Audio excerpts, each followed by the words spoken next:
I regret selling my child for money, the woman who desired gold. In the heart of a land where the sun bathed the soil in warmth and the drums of the spirits echoed through thick forests, there lived a woman named Ulumma. She hailed from Ijegbu, a village cradled by 3 rivers and guarded by the tall, ancient Iroko trees. Ulumma was a woman of rare beauty. Her skin was the color of roasted palm kernels, and her eyes shimmered like moonlight on the river.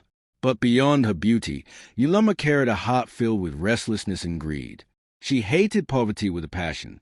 She detested her threadbare clothes, the sound of her stomach rumbling at night, and the way people pitied her as a single mother of just one child. Her only child, Obieze, was a fruit of 15 years of barrenness.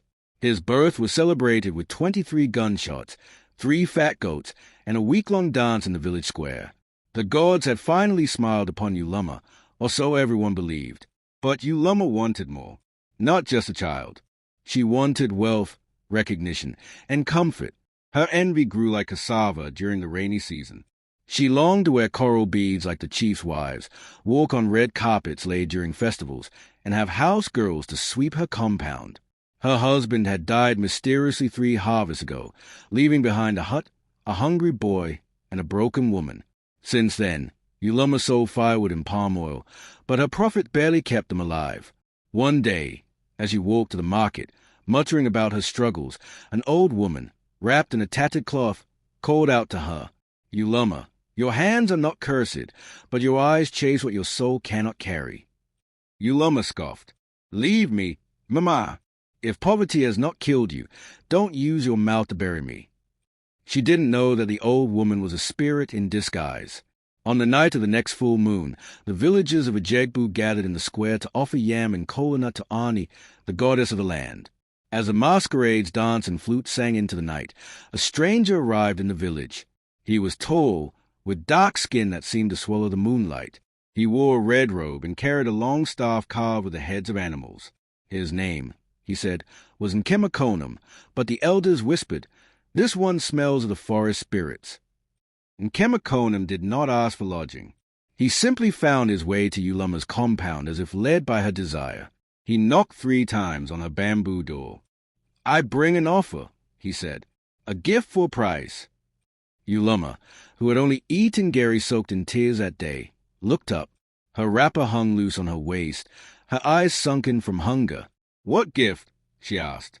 "Gold, jewels, riches beyond the dreams of your ancestors.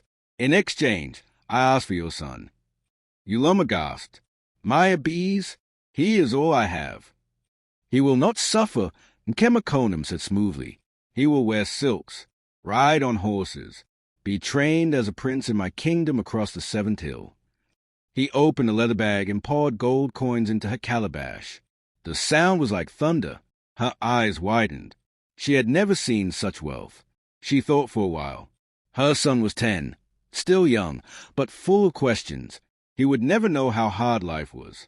He would live better than she ever could offer. Wasn't that love? That night, with a trembling heart and a mind clouded by poverty, Ulumma said, "Take him." The price of regret. Obieze cried when the man lifted him up.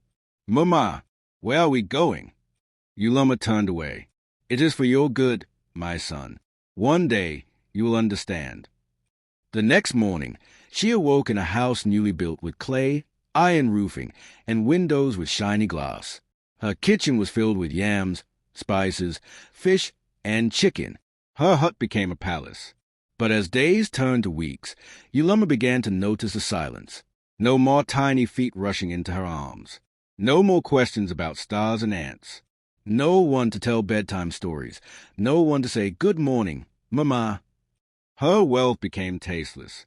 Her food, though seasoned with all the market's ingredients, became bitter in her mouth. During the New Yam Festival, when mothers tied their children's wrists with protective charms, Ulumma sat alone. The village women stopped greeting her. Even the birds avoided her compound. Months later, she began to see Obieze in her dreams, crying beside a black river, calling her name.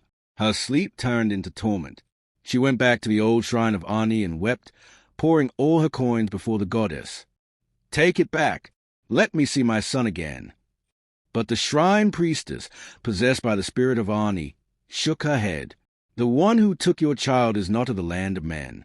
He is a Quensu, the trickster spirit who feeds on broken mothers.